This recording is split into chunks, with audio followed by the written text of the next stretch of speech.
Sir, আপনার একটা delivery ছিল। এই দেবজানী, তুমি কিছু অর্ডার করেছিলে নাকি? হ্যাঁ, আমি অর্ডার করেছিলাম, একটু নিয়ে নাও তো। ও আচ্ছা, দিন। কত হয়েছে আপনার? 399 টাকা। আচ্ছা, স্ক্যানারটা দিন, অনলাইন পেমেন্ট করব। হ্যাঁ।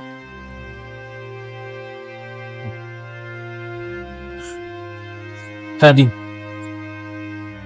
হ্যাঁ, এক সেকেন্ড তুই লাইনে থাক, আমি ওকে দিচ্ছি। আরে হ্যাঁ, দাঁড়া না। হ্যাঁ, এই নে নে, কথা বল কথা বল। এই কি গো, শোনো না, বলছি দিদি জার্মানি থেকে ফোন করেছে, ধরো না আগে। আচ্ছা, ধরছি। হ্যালো, হ্যাঁ হ্যাঁ দিদি। আচ্ছা, আরে হ্যাঁ, আমরা তো যাবো বলেছি। আরে দাঁড়াও, ভিসা টিসা তো পেতে হবে নাকি? এগুলো না পেলে কি করে হবে? আরে সবকিছুই তো ব্যাপার আছে না। হ্যাঁ, আমি আমি করবো আমি। আরে হ্যাঁ, আরে এক সেকেন্ড হয়ে গেছে তোমার, একটু চেক করে নাও। আরে হ্যাঁ গো, আমি তো বলেছি যাবোই, করতে দিয়েছি ভিসা টিসা।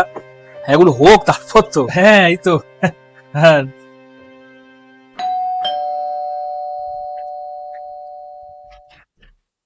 আপনি, আমরা আজকে তো কোনো অর্ডার করিনি।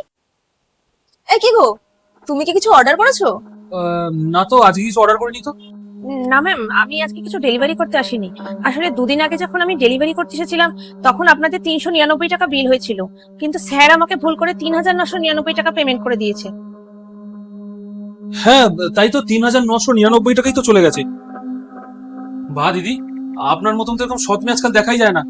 আপনি একটা কাজ করুন, এই আমি কিউআর কোডটা দিচ্ছি, এটাতে আমাকে একটু পেমেন্ট করে দিন। স্যার বলছিলাম, টাকাটা তো আমার কাছে নেই, খরচ হয়ে গেছে।